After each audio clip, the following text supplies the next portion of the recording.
Okay, this is Joe Leigh here for Seconds Out. Delighted to be joined by the gentleman, John Hedges, undefeated light heavyweight 6-0.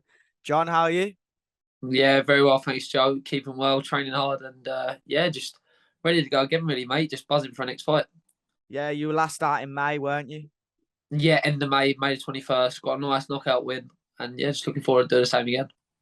Yeah, it's crazy. We've spoke about this, but the fact that you've obviously had your pro career, but we've seen that first real step up in, and obviously the progression, but also the level that you're fighting at with the stoppages we've seen as well. Yeah, exactly. And it seems like if you look at my record, the better the opponent, the better I fought, sort of thing. So it'll be the same thing this one. It's my last 6 round of my next fight. So and I'll be moving on to eights. So it's just making the most of it and hopefully get a nice durable opponent who I can take out and prove a point. How much confidence does that give you? The better the opponent, the better you fight. That must mean something because a lot of people, they'll start their pro career with all the confidence and stuff, but they're not fighting the correct opposition. To be fair, Joe, it's always been the same with me. Like even in the gym now, if I spar someone, not saying below me level, but maybe on my level or someone who I haven't really got to impress against, I can get lazy. I've got that habit of just doing enough, if you know what I mean. I'll go in there and just win and just nick the rounds. Whereas if I know I'm up against it a bit, it livens me up, if you know what I mean, and I get another gear, and that's the main thing with me, especially in the gym. I'm always firing cruiserweights.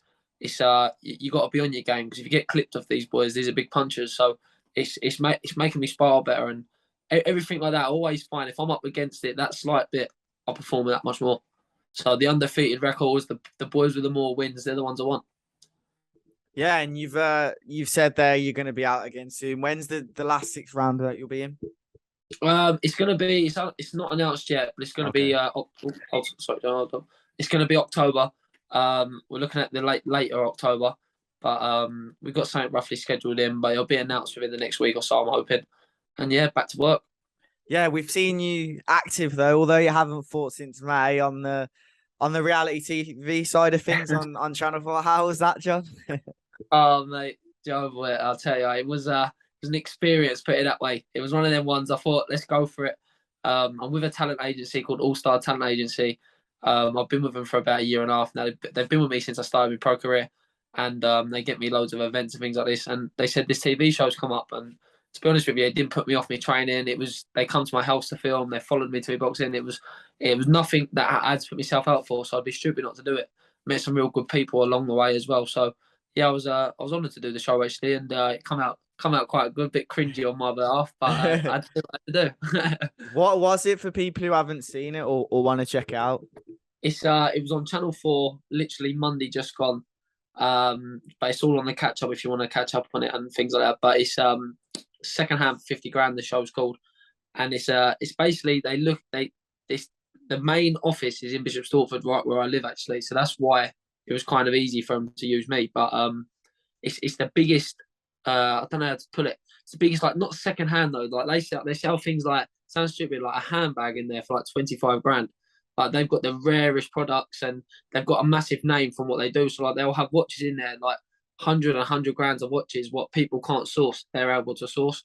And it'll be second hand ones because it'll be someone who's had it like obviously beforehand and then they've sold it to them. And the massive thing about their service is if you're looking to sell a watch, they'll give you the money on the same day. Whereas obviously if you sell it yourself, you might grab an extra grand or 2 grand, but you got to find a buyer. Where they're like, all right, we'll take it off you straight away. So they've got a great clientele, and there's a lot of big names who mix with them. Yeah, how important do you think it is these days to try and get your name out there with obviously the likes of KSI who can sell out O2s and stuff? How important do you think it is watching these guys on the come up yourself these days? How important is it to have a name? Massively, you've got to be busy, Joe. Like you just said there, you've got to boxing's your job, but what comes with boxing is where you make your money. I believe, like you've got to be putting yourself out there. You've got to make yourself attractive for sponsors, and just overall, you've got to be. I want to be known not just as a boxer. I want to be known all round. Do you know what I mean? I want to go global, and if my name could be massive, by the time I believe I'll get to the top, I'll be an even bigger name because of my ability in boxing as well. So it's just about doing a bit behind the scenes, more in the ring. That's obviously my job. So main thing is I'm fighting well, boxing well, But when I got the opportunity, take the opportunities on the side and do a bit of TV work and just mix with good company. Exactly. What can we expect to see then towards the end of this year? Anything? Get me on Netflix. Celebs go dating. Yeah, you know, didn't you? I don't know what my missus will say about that, but yeah, I don't know why I even suggested it, to be honest. Yeah. But so October's obviously the date. Towards the end then. What kind of work are you getting at the gym at the moment? We saw Johnny's out in Las Vegas. Who have you been training with for this camp? Obviously, Mark Tibbs is the main man in your corner. So another one of our Mark's fighters, we've got Tommy Fletcher. He's yes. a 6'7" cruiserweight. Yeah. So having him in the gym, it's always in-house sparring. And also because he needs sparring, whoever he spars, I'll jump in with. I know they're cruiserweights, but it's not going to be long, Joe. I'm a cruiserweight myself, so it's not hurting me. I've been getting rounds with Chef Clark. And to be fair, I haven't even started my camp properly. Don't get me wrong, I'm in camp now, but when I was getting the rounds, I wasn't always in full camp. And I was sparring the likes of Chef Clark. Got another fighter down there I'm sparring this week. Christian Luteke. He's boxing the World Games. Great fighter. I think he's looking to turn pro. But yeah, we're always mixing in good company and always sparring the best. So only ways up really with all that. Yeah, it's good to see because I know that gym has a history of so many good fighters, so it must be motivating just knowing you're in good hands, so to speak. Yeah, Mark. Yeah, exactly. Mark only ever brings good sparring in. To be fair, I've never had a camp where I haven't had a top spar, whether it be Craig Richards, Dan Aziz, Michael Lawal. I've always sparred like great names in build up to a fight, so it's always confidence boost. And now adding Chef Clark to that list, it's brilliant for me. Okay, let's move on to the heavyweights. Obviously, over the last 24 hours, AJ's team 258 have announced, and Eddie Hearn's also said that they've accepted the fight with Tyson Fury. Whether it's going to happen, we'll wait and see. But how surprised were you when you saw that both teams actually accepted for this date, given obviously Anthony Joshua's coming off back-to-back losses?